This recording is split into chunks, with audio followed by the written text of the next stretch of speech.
Receiving end ہے کہ جو کچھ اللہ کی طرف سے اسے حالات پیش آ رہے ہوتے ہیں, اور دوسرا ایک ڈیلیورنگ اینڈ ہے کہ وہ ان حالات میں کیا کر رہا ہوتا ہے. تو یہی دو اینڈ ہم سیرت میں دیکھیں گے, ٹھیک ہوگی بات. اچھا, جو کر رہا ہوتا ہے انسان, اس کے دو کام ہوتے ہیں. ایک تو ڈائمینشن وہ ہوتی ہے جو سارے کر رہے ہوتے ہیں, مطلب کھانا پینا ہے, کمانا ہے, شادی کرنی ہے, خاندان میں رہنا ہے, یہ تو ہر بندے نے کرنا ہی کرنا ہے, ایسے ہی ہے نا.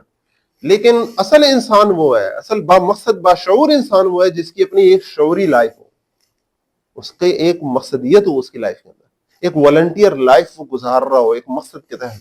وہ اصل انسان کے لانے کا لائق ہے. نہیں تو کھانا پینا اور سو جانا اور پھر مر جانا, یہ تو سارے ہی کرتے ہیں, اس میں کوئی خاص بات تو نہیں. تو رسول اللہ صلی اللہ علیہ وسلم کی زندگی کے یہ تین پہلو اب آپ نے سامنے رکھنے ہیں. نمبر 1 یہ کہ آپ صلی اللہ علیہ وسلم کو کیا کیا حالات پیش آئے. نمبر 2 یہ کہ جو سارے لوگ کام کرتے ہیں وہ رسول اللہ صلی اللہ علیہ وسلم نے بھی کیے, تجارت کی, شادی کی, سب کچھ ہوا, لیکن وہ کیسے کیے, ٹھیک ہے, ان میں کیا خصوصیت تھی. اور پھر تیسری یہ چیز کہ آپ کی شعوری زندگی کیا چل رہی تھی. وہ والنٹیئر لائف جو سارے نہیں کرتے لیکن رسول اللہ صلی اللہ علیہ وسلم کر رہے تھے, وہ کیا تھا. یہ تین ڈائمینشن آپ نے سمجھنی ہے پہلے 40 صلاحیت. میرا پوائنٹ سمجھ رہے ہیں کہ نہیں. اب آپ سیرت کی کوئی بھی کتاب پڑھیں گے, ان تین ڈائمینشنز میں جب آپ پڑھیں گے تو چیزیں بالکل واضح ہو جائیں گی. پہلی ڈائمینشن پر آتے ہیں, اللہ تعالیٰ نے رسول اللہ صلی اللہ علیہ وسلم کو کیا حالات دیے. اللہ تعالیٰ نے رسول اللہ صلی اللہ علیہ وسلم کو ڈفرنٹ ایکسٹریمز کے حالات دیے. عام طور پر ہم سوچتے ہیں کہ بڑے غم والی زندگی, بڑی قسم پرسی کی زندگی, غربت والی زندگی, تنہائی کی زندگی. صرف ایسے نہیں ہے, یہ ایک ڈائمینشن ہے, یہ تصویر کا ایک رخ ہے. تصویر کے دونوں رخ دیکھیے. اب ذرا آغاز کریے الم یجدک یتیما فآویٰ سے, کہ اللہ تعالیٰ کے رسول صلی اللہ علیہ وسلم آئے تو اس دنیا میں یتیم, لیکن یہ کیسے یتیم تھے کہ ان کے دادا بہت زیادہ محبت کرتے تھے ان سے, ان کی والدہ بہت زیادہ محبت کرتی تھی. وہ دادا جو پورے قریش کے اوپر ایک سرداری رکھتے تھے, وہ بڑی محبت کرتے تھے. اور پھر وہ سارے واقعات آپ کو پتا ہے کہ رسول اللہ صلی اللہ علیہ وسلم جو ہے جب ان کی پیدائش ہوتی ہے تو پھر بی بی حلیمہ سعدیہ کے ساتھ وہ چلے جاتے ہیں, وہاں پورا جو سال گزارتے ہیں, 4-5 سال گزارتے ہیں. اور وہ اس ساری کی بھی ایک اہمیت ہے کہ فطرت کے قریب ہونا, جسمانی طور پر مضبوط ہونا, امیونٹی مضبوط ہونا, وہ ساری چیزیں جو اس وقت کے لوگوں کو بیسٹ حاصل ہو سکتی ہیں وہ اللہ تعالیٰ نے رسول اللہ صلی اللہ علیہ وسلم کے لیے بندوبست فرمایا. اور وہاں جو برکتوں کا ظہور ہوا وہ سارا بھی آپ کے سامنے. تو میرے پاس چونکہ ٹائم کافی کم ہے تو میں سارے وہ واقعات کی تفصیل میں تو نہیں جا سکتا, وہ تو اکیلے بیٹھ کے پڑھ کر ایک الگ ہی دنیا میں سفر کرنے کے واقعات ہیں. وہ تو محفل میں انسان اس طرح نہ بیان کر سکتا نہ فیل کر سکتا. لیکن وہاں جب شق صدر کا واقعہ ہوتا ہے تو پھر رسول اللہ صلی اللہ علیہ وسلم کو واپس چھوڑ جاتی ہیں. اس کی بھی تفصیل کیا ہوتی ہے کہ جب 4 سال کے ہوتے ہیں تو مادہ 4 سال کا ہوتا ہے, وہ واپس چھوڑنے آتی ہیں, لیکن ساتھ کہتی ہیں کہ میں سنیا ہے کہ شہر چ وباش بھی ہے, بچہ دیکھو نا صحت بالکل ٹھیک جا رہی ہے, میں چاہنی ہے کہ تھوڑا دیر بچہ ہو سارے کو رہ جائے, کیونکہ محبت بھی بہت ہے اور برکتیں بھی دیکھی ہیں. جب لے گئے تو جب شق صدر کا واقعہ ہوا, جب بچوں نے آ کر کہا کہ وہ ہمارے مکی بھائی کو قتل کر دیے گا, مکی بھائی کو قتل کر دیے گا, تو وہ جلدی جب گئیں اور دیکھا اور آپ صلی اللہ علیہ وسلم نے بیان فرمایا کہ بھی ایسے سب کچھ ہوا, تو انہوں نے کہا کہ نہیں, یہ زیادہ خاص بچہ ہے, انہوں نے واپس چھوڑنے. جب 5 سال کی عمر میں آ گئی تو اب بی بی آمنہ جو ہے رسول اللہ صلی اللہ علیہ وسلم کو لے کر مدینے کا سفر کیا کہ میں ان کو ان کے والد کی قبر کی زیارت بھی کرواؤں اور کچھ رشتہ داروں سے ملاقات بھی ہو جائے گی. اب پہلی دفعہ رسول اللہ صلی اللہ علیہ وسلم کہتے ہیں جب میں نے اپنے والد کی قبر دیکھی تو مجھے پہلی دفعہ یتیمی کا احساس ہوا کہ اچھا لوگوں کے والد ہوتے ہیں, میرے نہیں ہیں. پہلے تو جس طرح ہوتا ہے نا دادا ابو کو بندہ بڑا ابو کہتا ہے, تو وہ عبد المطلب جو ہے انہوں نے کمی محسوس نہیں ہونے دی ہوئی تھی. لیکن جب وہ احساس ہوا سب, اور مدینے میں آپ صلی اللہ علیہ وسلم نے کچھ وقت گزارا, وہاں تیرنا سیکھا, وہاں بچوں کے ساتھ کھیلنے کی یادیں آپ صلی اللہ علیہ وسلم کی یاد میں پوری طرح باقی تھیں. اچھا, یہ سب کے بعد جب واپس آ رہے ہیں تو اللہ تعالیٰ نے حضرت بی بی آمنہ کو بھی اپنے پاس بلا لیا, اور وہ بڑا ہی ایک جیسے کہتے ہیں نا دل کو کپا دینے والا واقعہ ہے. لیکن اس سے جب واپس آتے ہیں تو جناب عبد المطلب جو ہے, جو پہلے بھی بہت محبت کرتے ہیں, اب ان کی محبت ذرا خاص ہی ہو جاتی ہے. وہ کسی اور بچے کو تو اپنی سیٹ پر نہیں بیٹھنے دیتے, لیکن رسول اللہ صلی اللہ علیہ وسلم جب آتے ہیں اور سیٹ پر بیٹھ جاتے ہیں, چچا وغیرہ اٹھانے لگتے ہیں, تو وہ کہتے ہیں نہیں نہیں, یہ سردار بچہ ہے, یہ ادھر جچتا ہے, اس کو بیٹھنے دیا کرو, اس کو نہ چڑھا کرو. لیکن 8 سال کی عمر میں جناب عبد المطلب کی وفات ہو جاتی ہے, اور رسول اللہ صلی اللہ علیہ وسلم بتاتے ہیں کہ مجھے آج بھی یاد ہے کہ میرے دادا کی جب جنازہ اٹھایا گیا تو میں جا رہا تھا پیچھے پیچھے جنازے کے, رو رہا تھا, اور مجھے احساس ہو رہا تھا کہ آج میرا باپ جو ہے اس دنیا سے چلا گیا. مجھے عزت تب احساس ہوا. اس کے بعد قبیلے کی روایت کے مطابق جو بھی یتیم بچہ ہے وہ قبیلے کے سردار کی کفالت میں آ جاتا تھا. تو تھوڑی دیر کے لیے آپ کے چچا زبیر جو ہے وہ بنے, اور پھر وہ بھی وفات پا گئے, اگرچہ وہ ذرا امیر تھے. اس کے بعد جناب ابو طالب کی کفالت میں آ گیا. اب جناب ابو طالب جو ہے وہ بڑے خاص تھے, ان کے پاس پیسے تو زیادہ نہیں تھے, لیکن انہوں نے پوری طرح رسول اللہ صلی اللہ علیہ وسلم کی حمایت کا حق ادا کر دیا. آپ کی مکے میں دکان تھی عطر کی, خوشبو کی دکان تھی, اور رسول اللہ صلی اللہ علیہ وسلم اس دکان پہ ان کی مدد بھی کیا کرتے تھے. اب آگے جو ٹین ایج شروع ہوئی ہے نا, تو ٹین ایج میں کیا ہوتا ہے بھلا؟ ٹین ایج میں رسول اللہ صلی اللہ علیہ وسلم کی مصروفیات کیا ہے؟ بیواؤں کی خبر گیری, یتیموں کی سرپرستی. یہ ہے وہ انٹلیکچوئل لائف, وہ شعوری لائف, یہ انسانی ہمدردی کا وہ جذبہ ہے کہ جو کچھ کرنا چاہتا ہے لوگوں کے لیے. جو خود یتیم ہیں, آپ کو پتہ ہے جو بچے یتیم ہوں اور اس طرح کی زندگی سے گزرے ہوں, وہ یا تو بہت اچھے ہو جاتے ہیں, بہت اعلیٰ مقام پہ چلے جاتے ہیں, یا پھر وہ دوسری کیفیت میں نکل جاتے ہیں. تو رسول اللہ صلی اللہ علیہ وسلم نے حالانکہ مشکلات دیکھی تھی, لیکن ایسی مشکلات دیکھی کہ مشکلات والے لوگوں کے لیے کچھ کرنے کا جذبہ پیدا ہوا. اب وہ یتیم کے سر پر ہاتھ رکھنا اور بیواؤں کی خبر گیری, کسی بیوہ سے جا کر پوچھنا کہ اما جی کوئی کام ہوئے تھے دسنا, اس میں پیسے لگتے؟ پیسے تو نہیں لگتے, جذبہ چاہیے ہوتا ہے. کسی یتیم بچے کے سر پہ ہاتھ رکھنا, پتر کوئی مسئلہ ہوئے تو دسی پراتے نال. یہ سہارا حوصلہ جو بچے کو دینا ہو, یہ بڑے بڑے حوصلے کی بات. تو رسول اللہ صلی اللہ علیہ وسلم کی یہ مصروفیت تھی. اور اللہ تعالیٰ کے ساتھ تعلق کیا تھا کہ آپ کا بڑے سے بڑا دشمن بھی یہ نہیں کہہ سکا کہ آپ نے بھی تو کبھی کسی بت کو سجدہ کیا تھا. یعنی کہ پہلے دن سے جو ہے نا وہ توحید پر قائم تھے. اور مکے کے اور بھی بہت سے لوگ تھے جو اس بات کو سمجھتے تھے کہ صرف ایک ہی اللہ رب ہے, آقا ہے, مالک داتا ہے, توحید کو سمجھتے تھے. باقی یہ سارا شرک جو ہے ڈھکوسلے بنائے ہوئے ہیں انہوں نے, اور یہ عوام کی جہالت ہے. اور بھی لوگ تھے ایسے. تو کسے مختصر اللہ تعالیٰ کے ساتھ تعلق میں پوری طرح توحید, لوگوں کے ساتھ تعلق میں ان کے لیے کچھ کرنے کا جذبہ. اچھا, ٹین ایج سے جب آپ 20s میں داخل ہوتے ہیں تو آپ تجارت کے پیشے سے وابستہ ہوتے ہیں, سیلز مین شپ کرتے ہیں, لوگوں کا مال لے کے جا رہے ہیں اور لے کے آ رہے ہیں واپس, اور اپنا کمیشن جو ہے وہ بیچ میں سے لے رہے ہیں. اچھا, اس دوران رسول اللہ صلی اللہ علیہ وسلم نے اپنا ایک خاص نام کمایا کہ یار ہاشمیوں کا یہ نوجوان بڑا خاص نوجوان ہے. اپنے مال کا اگر کوئی نقص ہو تو بتا کے بیچتا ہے.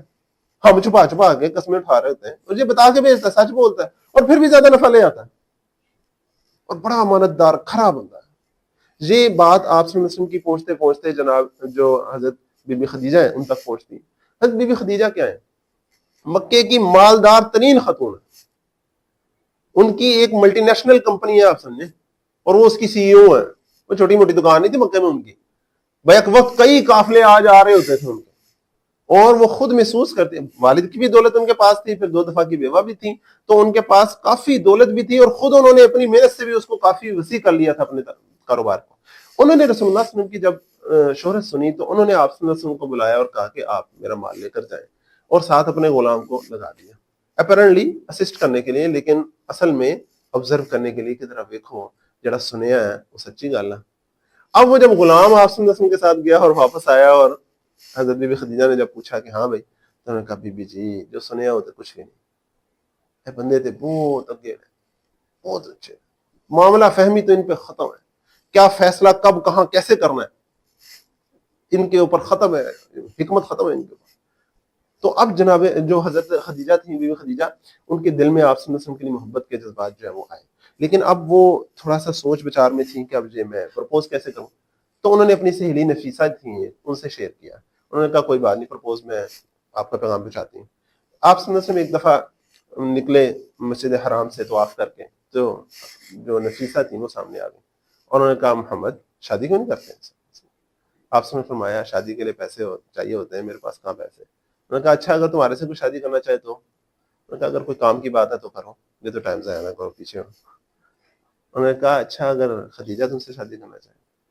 آپ صلی اللہ علیہ وسلم نے تھوڑا اور کیا اور کہا اگر وہ کرنا چاہتی ہیں تو پھر تو میں بھی راضی ہوں, میں اپنے چچا سے بات کرتا ہوں. آ کے جناب ابو طالب کو فرمایا کہ اس طرح ہوا ہے. انہوں نے آپ صلی اللہ علیہ وسلم کی پھوپھی حضرت صفیہ کو بھیجا کہ جائیں ذرا پتہ کر کے آئیں. اب جناب صفیہ جو حضرت بی بی صفیہ جب گئی ہیں تو حضرت خدیجہ کو جب پتہ لگا ہے کہ بھئی آپ صلی اللہ علیہ وسلم کی پھوپھی آئی ہیں, وہ خود کسی غلام کو کسی باندی کو نہیں بھیجا, خود آئی ہیں دروازے پر, اور انہیں اندر لے کر آئی ہیں, اور بٹھاتے ہی پیار محبت سے کہا جو آپ پوچھنے آئی ہیں وہ سچ ہے, یس آئی پرپوز محمد. اور پھر آپ دونوں کا نکاح ہوتا ہے, اور یہ نکاح بھی بڑا شاندار ایک جسے کہتے ہیں نا آئیکونک نکاح ہوتا ہے.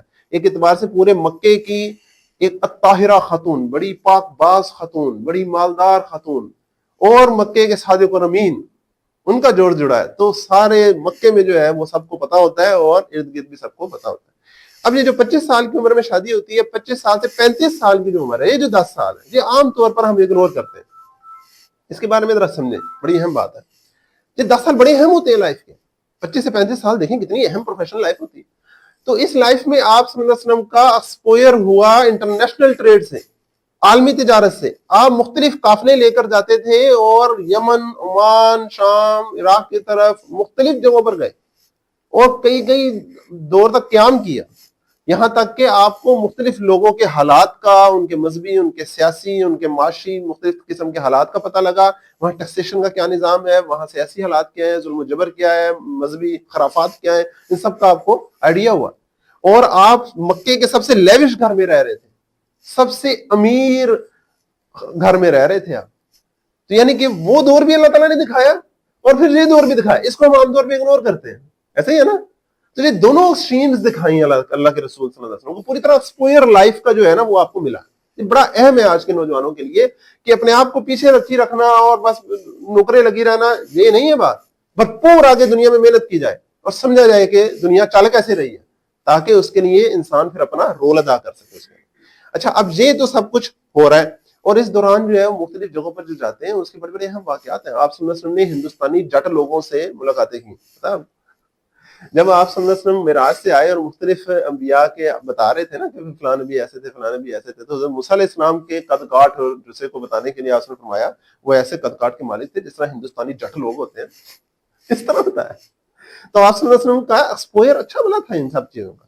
اچھا، اس کے علاوہ عمان کے قریب کے کچھ لوگ ایک دفعہ جب اسلام قبول کر کے آئے بعد میں، تو آپ صلی اللہ علیہ وسلم نے ان سے پوچھا کہ تارے علاقے سے فلاں فلاں کنویں دا کی صحابے اتھے کی اور فلاں دے کی حال ہے، نے سارا پوچھا۔ تو انہوں نے کہا آپ تو ہمارے علاقے کو ہم سے بھی زیادہ جانتے ہیں۔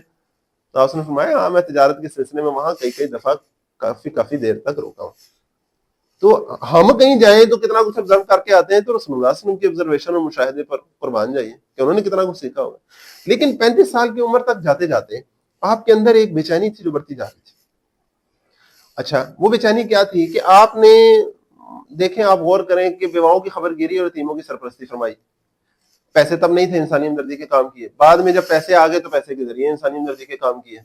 ایک دفعہ آپ آتے ہیں رات کو بڑے پریشان، تو حضرت بی بی خدیجہ پوچھتی ہیں آپ پریشان کیوں ہیں؟ تو آپ نے فرمایا کہ قافلے والے آئے ہیں، بڑے غریب ہیں، مسکین ہیں، میرے پاس پیسے ہوتے تو میں ان کی مدد کرتا۔ حضرت بی بی خدیجہ نے فرمایا اچھا، اس کا مطلب ہے میرے شوہر جو ہیں میرے پیسوں کو اپنا پیسہ نہیں سمجھتے۔ تو تب انہوں نے اپنے سارے جو جاننے والے تھے ان کو بلایا، گھر میں جو سامان تھا وہ صحن میں اکٹھا کر کے فرمایا میں نے اپنے شوہر کو گفٹ کر دیا، اور آپ صلی اللہ علیہ وسلم نے پھر وہ سارا اللہ کے راستے میں لگایا۔ یہ سارا کچھ ہو رہا ہے، اور توحید کی شان اپنی جگہ ہے، ٹھیک ہے نا، اللہ تعالیٰ کے ساتھ تعلق ہے، لوگوں کے ساتھ تعلق ہے، اور صادق اور امین ہے۔ اور آپ کا ایک بزنس پارٹنر تھا، وہ خود بیان کرتے ہیں کہ آپ صلی اللہ علیہ وسلم اور میرا اس طرح بزنس پارٹنرشپ تھی کہ ایک دفعہ میں قافلے کے ساتھ جاتا تھا، آپ پیچھے دکان پر رہتے تھے، ایک دفعہ آپ قافلے کے ساتھ جاتے تھے، پیچھے میں دکان پہ رہتا تھا۔ تو ان کا بیان ہے کہ ایک تو ہمارا کبھی آپس میں پھڈا نہیں ہوا۔ اس کی وجہ کیا ہے کہ آپ صلی اللہ علیہ وسلم کسی کا حق دینے میں پوری طرح جو ہے وہ مستعدی دکھاتے تھے، پوری طرح مطلب ایکٹیو تھے، اور کسی سے حق وصول کرنے میں بہت زیادہ حریص نہیں تھے۔ میں جب واپس آتا تھا تو مجھے کہتے تھے پہلے گھر جاؤ آرام سے سکون ہو کے پھر آنا، کوئی بات نہیں، لیکن جب خود آتے تھے تو پہلے سب سے آگے صاحب پورا دیتے تھے پھر گھر جاتے تھے۔ تو یہ پورا آپ کا رویہ تھا، لیکن آپ اندر ہی اندر محسوس کر رہے تھے کہ یار لوگ جو ہیں وہ شرک میں پڑے ہوئے ہیں، لوگ ظلم و زیادتی کر رہے ہیں، یتیم کو دھکے دیے جاتے ہیں، مسکین کو کھانا کھلانے کی ترغیب نہیں دی جاتی، یہ معاشرہ کس طرف جا رہا ہے۔ اسی بے چینی کے دور میں آپ کے ایک خاص واقعہ ہوتا ہے حجر اسود کا۔ حجر اسود کے واقعے کی تفصیل میں نہیں جاؤں گا، آپ کو سارا پتہ ہے، لیکن اس کی ایک خاص سیاسی اہمیت ہے، اس کو سمجھیں۔ پوری دنیا میں وہ واقعہ میڈیا نے رپورٹ کیا۔ یہ آخری واقعہ آج کا جو میں آپ کے سامنے رکھ رہا ہوں، پھر غار ہرا سے ہم انشاءاللہ اگلی دفعہ شروع کریں گے جب کبھی موقع ملے گا انشاءاللہ۔ پوری میڈیا نے کس طرح رپورٹ کیا، آپ تھوڑی دیر کے لیے امیجن کریں کہ آپ اس زمانے میں لاہور کے کوئی تاجر ہیں، آپ کا یورپ سے کوئی مال آنا ہے تو وہ اسی رستے سے آنا نا، اب ڈیلے ہو گیا، آپ پوچھ رہے ہیں نہیں یار مال نہیں آ رہے، کہتے یار وہ جو کرشی لمیٹڈ ہے نا، وہ جو گڈز کارپوریشن کی، انہوں کا کوئی بڑا پیا، انہوں کا کوئی معبد ہے، وہ کہتے تعمیر کرنا ہے، اتنے کوئی پتھر ہے گا کہتے بڑا مقدس ہے، وہ بڑا پیا کنے رکھنا ہوتا کہتے یار اچھا، وہ دیر ہوندے اچانک وہ سامان آتا ہے، کہتے کی ہے مسئلہ حل ہو گیا، کہتے ہاں وہ ہاشمیوں کے جو جوان وہ جن کو صادق اور امین کہتے ہیں، وہ فلاں میلے میں آپ نے دیکھا تھا نا، ہاں یار بندہ تو بڑا کمال ہے، انہوں نے مسئلہ حل کرایا۔ اب دیکھیں پوری دنیا کی نظر میں آپ صلی اللہ علیہ وسلم کا ایک خاص مقام آ گیا کہ نہیں آ گیا؟ یہ بڑا اہم واقعہ ہے، اس کو اگر آپ سمجھیں بڑا اہم واقعہ ہے پورے عرب کے اندر، پوری دنیا کے اندر، بالخصوص قریش کے اندر آپ ایک متفق حیثیت کے ساتھ سامنے آئے کہ بھئی آپ صلی اللہ علیہ وسلم کی جو ہستی ہے وہ تو متفق ہے۔ قوم جس حالات میں جب پھنس جائے، لڑنے مرنے پر آ جائے، تباہی کے جانے پر آ جائے، تو رسول اللہ صلی اللہ علیہ وسلم پر وہ اعتماد کرتی ہے کہ آپ ہمیں اس مسئلے سے نکالیں گے، اور آپ پھر نکال بھی لیتے ہیں، آپ کے اندر وہ اہلیت بھی ہے. یہ خاص مقام ہے حج اسود کا نا. لیکن آپ کی وہ بے چینی ہے کہ بڑھتی. اب دیکھیں قوم میں آپ ہٹ ہیں، پیسے ہیں، بیوی محبت کرنے والی ہے، بچے ہیں، سب کچھ ہے، لیکن اندر ایک بے چینی ہے جو غار حرا لے گئی. کیا بے چینی؟ غور کرنے والی بات ہے. ٹھیک ہے. اب دیکھیں علم یجد کا یتیمن فآوا ہم نے دیکھ لیا، ووجدک عائلا فاغنا بھی دیکھ لیا کہ تنگ دستی تھی، اللہ تعالیٰ نے غنی بھی کر دیا. یہ جو ووجدک کا غوال ہے نا، غالن کا مطلب صرف گمراہ نہیں ہوتا، غالن کا مطلب ہوتا ہے جو رستے کی تلاش میں ہو. آپ کس رستے کی تلاش میں تھے؟ توحید کا تو آپ کو پتا تھا اول دن سے. آپ اس رستے کی تلاش میں تھے کہ میں انسانیت کے لیے کیا کر سکتا ہوں. میں نے اپنے تئیں سب کچھ کرنے کی کوشش کی، اکیلے بھی، پیسے سے بھی. پھر حلف الفضول نام کی ایک والنٹیئر آرگنائزیشن تھی، مکے کے نوجوانوں نے مل کر ایک اوتھ لے کر ایک آرگنائزیشن قائم کی تھی، ویلفیئر آرگنائزیشن ٹائپ، کہ ہم جو ہے نا وہ غریبوں کا ساتھ دیں گے، مظلوموں کا ساتھ دیں گے، ظالم کا ہاتھ روکیں گے سب. لیکن سب کے بعد بھی آپ کو اندر ہی اندر ایک بے چینی تھی کہ لوگوں کو خود کیوں نہیں اندر سے فیل آتا. ان کے ضمیر مر گئے، ان کے شعور مر گئے. یہ اپنے ہاتھوں سے بنائی ہوئی چیزوں کو پوچھتے ہیں اور دوسرے اپنے انسانوں کو بھائی سمجھنے کی بجائے ان کے اوپر زیادتیاں کرتے ہیں. ان کے اندر سے میں کیسے ان کو ٹھیک کر سکتا ہوں کہ معاشرہ ٹھیک ہو اور یہ دنیا ٹھیک ہو. آپ دیکھ رہے ہیں کہ یہودیوں کی کیا حالت ہے، عیسائیوں کی کیا حالت ہے. ہم ابراہیمی مذہب کے ماننے والے تھے، ہمارے پاس اللہ کا گھر تھا، ہم نے تو اس کو اپنی اجارہ داری کا ذریعہ بنایا. یہ ہم کس طرح اس سے نکلیں گے؟ یہ ہے وہ بہت بڑا کوشچن مارک جو آپ کے سامنے ہے، جو آپ غور و فکر کر رہے ہیں غار حرا میں بیٹھ کے. اور اللہ تعالیٰ آپ کو فرماتے ہیں اقرا بسم ربک الذی خلق. یہ وہ پیغام ہے جو پھر اتر کر ہرا سے سوئے قوم آئے، ایک نسخہ کیمیا ساتھ لائے. یہاں سے ہم انشاءاللہ اگلی دفعہ شروع کریں گے کہ وہ کیا پیغام تھا جو آپ صلی اللہ علیہ وسلم لے کر آئے، اور کس طرح پھر اس قوم کی پوری جو ریوائول اور دوبارہ سے اس کا عروج کھڑا ہوا کہ اس نے 2 سلطنتوں کو اڑا دیا. صدق اللہ العظیم.